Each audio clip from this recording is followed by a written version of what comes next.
ओम शांति। तो आज भट्टी का 7वां दिन है। 1 अक्टूबर 1987 की यह मुरली है, जो कि आध्यात्मिक संत सम्मेलन के बाद बाप दादा की पधरामणि हुई है और सभी सेवाधारी बच्चों को बाबा मुबारक दे रहे हैं और उसी मुबारक की सारी ये मुरली चली है। संतों का सम्मेलन हुआ है जिसके अंदर कई महामंडलेश्वर भी पहुंचे हैं, तो हर धर्म के संत पहुंचे हैं। तो जो भी सेवा करने वाले भाई बहनें हैं, जो उन संतों को अपने अपने स्थान से मधुबनी सम्मेलन में चाहे लेकर के आए हैं, चाहे वहां पर जिन्होंने सारी व्यवस्थाएं की हैं, तो उन सभी के लिए बाबा ने मुबारक देते हुए कहा, बाप और बच्चों का स्नेह विश्व को स्नेह के सूत्र में बांध रहा है। पवित्र प्यार व ईश्वरीय परिवार के प्यार से कितनी भी अनजान आत्माएं हो, बहुत समय से परिवार के प्यार से वंचित पत्थर समान बनने वाली आत्माएं हो, लेकिन ऐसे पत्थर समान आत्माएं भी ईश्वरीय परिवार के स्नेह से पिघल पानी बन जाती है। कौन सा स्नेह? ईश्वरीय स्नेह, ईश्वरीय परिवार का प्यार, पवित्र प्यार। तो ये ईश्वरीय परिवार के प्यार की कमाल है। कितना भी स्वयं को किनारा करें, लेकिन ईश्वरीय प्यार चुंबक के समान स्वतः ही समीप ले आता है। कोई कितना भी स्वयं को अलग रास्ते का माने, लेकिन ईश्वरीय स्नेह सहयोगी बनाए, आपस में एक दो को आगे बढ़ने के सूत्र में बांध देता है। वो अपने आप को कितना भी पत्थर समान कठोर बनाए, लेकिन परिवार का स्नेह, ईश्वरीय स्नेह पानी की तरह उनको पिघाल देता है। कितना भी किनारा करें, लेकिन उनको समीप ले आता है। कितना भी वो समझें और कहें कि हमारा रास्ता अलग है, लेकिन अलग है करते हुए भी ईश्वरीय स्नेह प्राप्त होने के बाद में वो भी क्या बन जाते हैं? सहयोगी बन जाते हैं कि हाँ, भले हमारा मार्ग अलग अलग है, लेकिन हम आपको ये सहयोग अवश्य करेंगे। बाबा ने कहा, स्नेह पहले सहयोगी बनाता है और सहयोगी बनाते बनाते समय पर सर्व को सहज योगी बना देता है।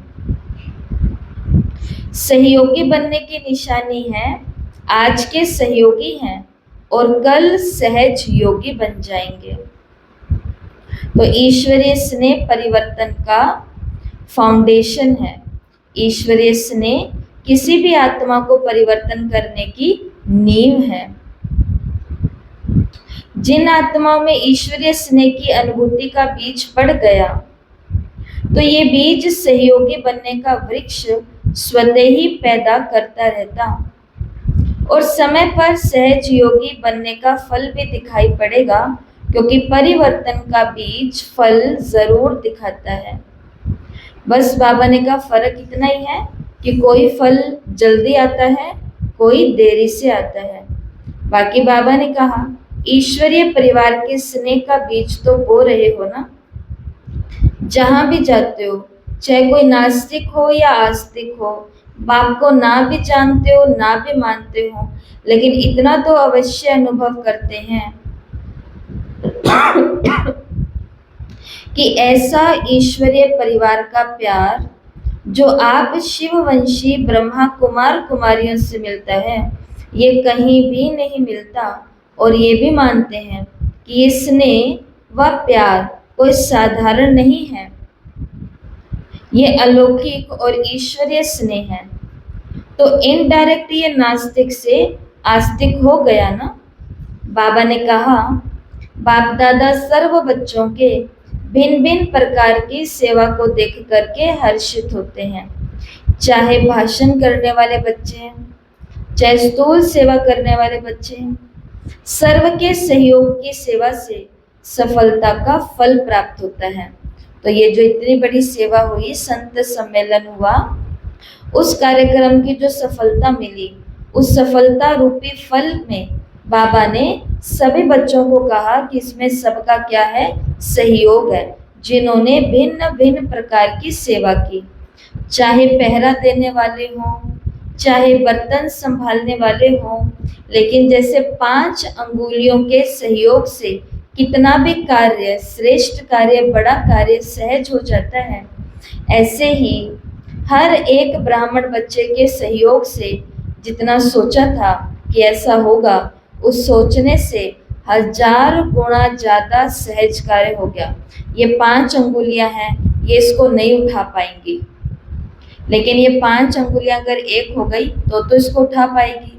बाबा ने कहा जब 5 अंगुलियों का सहयोग होता है तो काम कितना श्रेष्ठ और कितना बड़ा हो, लेकिन वो भी क्या हो जाता है, सहज हो जाता है, और कई 1000 गुना सहज हो जाता है। तो बाबा ने कहा ये किसकी कमाल है, जो कार्य सहज हुए, ये किसकी कमाल है, सभी की, सभी की, क्योंकि सबने अपना क्या दिया, सहयोग दिया। चाहे स्वच्छता भी रखी, चाहे टेबल साफ किया, लेकिन सर्व के सहयोग की रिजल्ट अर्थात परिणाम सफलता है। अब कहाँ बड़े बड़े महामंडलेश्वरों की सेवा हो रही है, एक बहन है जो भाषण कर रही है, और कहाँ पर कोई एक पांडव एक टेबल को साफ कर करके वो मेज पर रख करके सेट कर रहे हैं। दिखने में तो कौन आ रहे हैं, वो दीदी ही आ रहे हैं। लेकिन अगर सोचो कि जहां पर उन महामंडलेश्वर जी को बिठाया, या किसी भी संत को बिठाया, या किसी भी वीआईपी को बिठाया, उनके सामने की जो टेबल थी उसके ऊपर बहुत सारी डस्ट पड़ी हुई थी, या उसका कपड़ा जो था वो टेढ़ा मेढ़ा था, या उसके यहाँ जो चीज रखनी थी वो यहाँ थी, तो भी उनका ध्यान किधर जाएगा, उधर तो जाएगा ही। इसके लिए उस चीज के प्रति उनका संकल्प भी नहीं चला, क्योंकि किसी ने पहले ही उस चीज को संभाल लिया था। बाबा ने कहा बाप दादा देख रहे थे ना सिर्फ मधुबन में आने वाले बच्चे, लेकिन साकार में जो नहीं थे, चारों ओर के ब्राह्मण बच्चों की, सबके मन की शुभ कामना और शुभ भावना का सहयोग रहा। बाबा ने कहा कि स्नेह तो क्या है, बीज है, इस बीज से 2 पत्ते निकलते हैं, और वो कौन से हैं, शुभ कामना या शुभ भावना।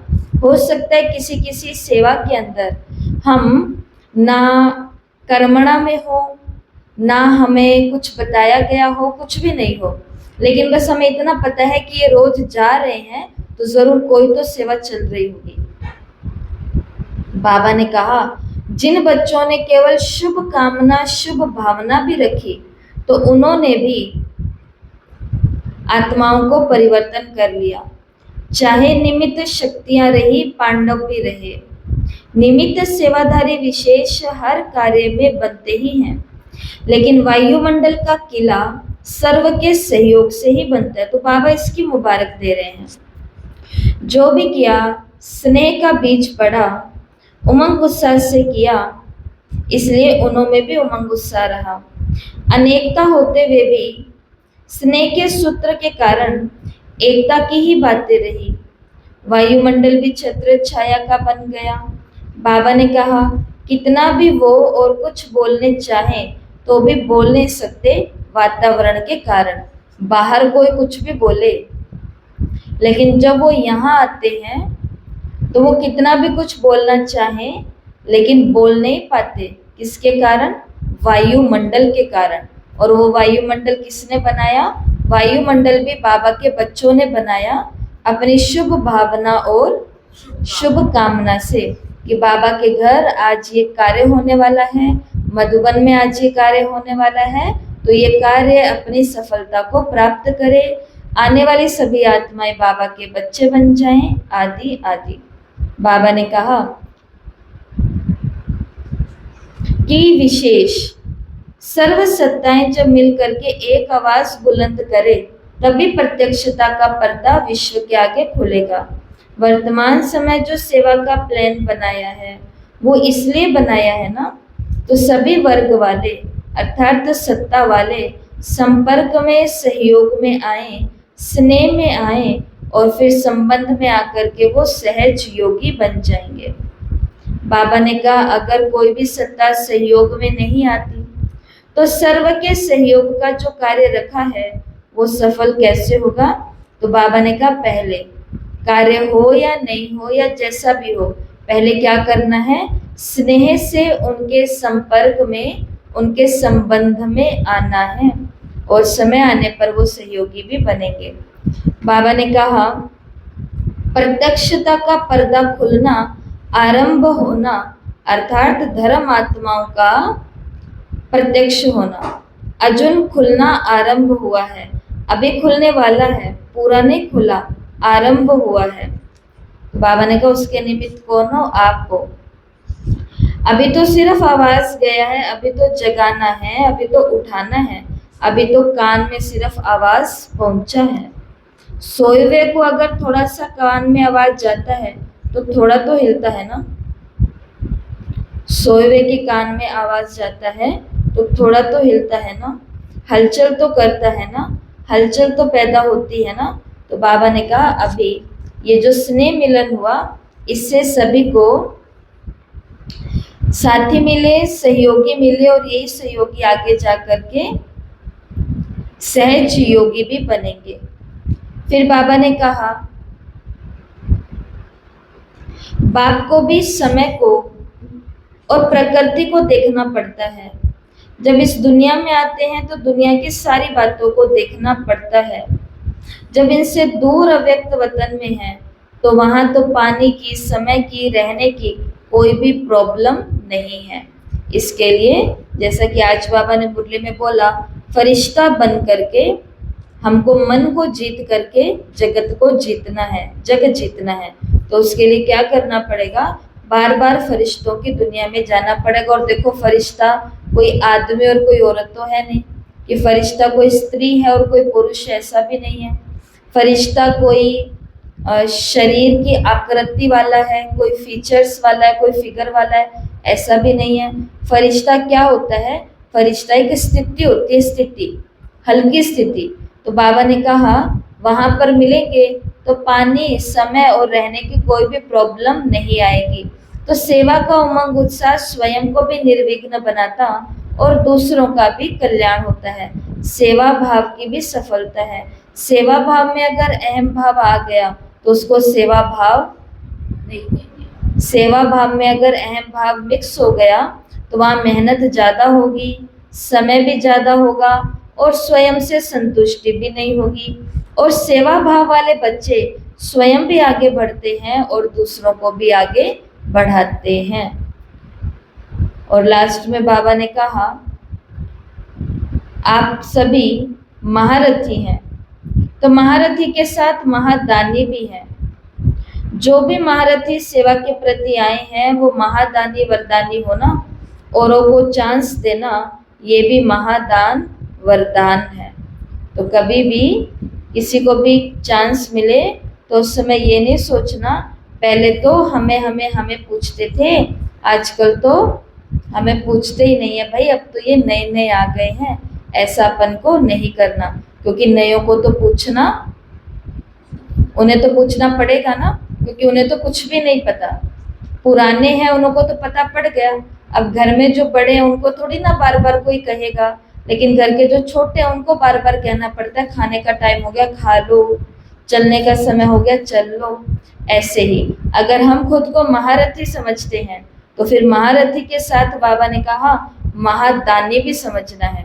अंदर में ईर्ष्या नहीं रखनी, अंदर में कोई द्वेष नहीं रखना, और अंदर में ऐसी भावना नहीं रखनी कि वो उनके साथ ज़्यादा हैं तो हम उनके लिए उनकी विपरीत बातें इनको बताएं। जो सत्य है वो तो बताना ही है, परंतु अपना द्वेष प्रकट नहीं करना, अंदर ही अंदर खत्म करो उस बात को।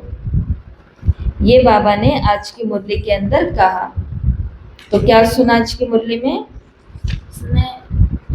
स्नेही ही है जो सबको सहयोगी बनाता है और फिर सहज योगी भी वो बनेंगे। हर एक को परिवर्तन कर सकता है। पत्थर को पिघालने वाला पानी है स्नेह, और छोटा मोटा कोई भी काम हो, अगर भाषण दो चट्टे पे छापते हो सबको सेवा का, चाहे बर्तन संभालो, चाहे सफाई संभालो, चाहे पहरा दो, कि अंदर आने वालों को सबको भेजना है, तिलक लगा करके भेजना है, जैसे भी भेजना है। तो बाबा ने तो कहा, जैसे बाबा के घर बनते होते हैं या मधुबन में बनते हैं, तो वहाँ पर क्या होते हैं, रात दिन सुबह शाम पहरे पर खड़े होते हैं, तो वो बाबा के बच्चे भी होते हैं। और चाहे वो कितना भी कहें कि हम अलग रास्ते के हैं, लेकिन ईश्वरीय स्नेह होने के कारण वो सहयोगी तो बन ही जाते हैं। अलग रास्ते के भले ही हों, लेकिन सहयोग तो करते हैं। और बाबा ने क्या कहा, सेवा में अहम आया तो फिर मेहनत लगेगी। सेवा में अहम आया तो मेहनत लगेगी, और ना खुद आगे बढ़ेंगे ना दूसरे आगे बढ़ेंगे। और सेवा को अगर सिर्फ सेवा भाव से किया तो खुद भी आगे बढ़ेंगे और औरों को भी आगे बढ़ाएंगे। और स्नेह बीज है, इस बीज के दो पत्ते कौन से हैं, शुभ भावना और शुभ कामना। और कुछ नहीं कर सकते तो उस स्थान के प्रति, उस सेवा के प्रति, उन लोगों के प्रति शुभ भावना शुभ कामना रखो। तो बाबा ने कहा उससे वायुमंडल बनता है। उस वायुमंडल में आ करके कोई कितना भी बोलना चाहे, लेकिन तो भी बोल नहीं सकता। बोलेंगे फिर भी कहाँ, वो बाहर ही बोलेंगे, पीछे ही बोलेंगे, पर वहां चाह के भी नहीं बोल पाएंगे। ठीक है, तो आज की मुरली के ये दो होमवर्क है, परिवर्तन की कहानी और संस्कार पिघालने की परीक्षा। इन दोनों की डिटेल आपको ग्रुप में भेजी जाएगी। तो आपको ये होमवर्क करना है, मुरली को पूरा पढ़ना है और टेस्ट देना है। ओम शांति। ओम शांति। 1 मिनट के लिए सभी साइलेंस में बैठेंगे। उस लोक में अपने आप को ले जाएं जहां कोई समय की सीमा नहीं,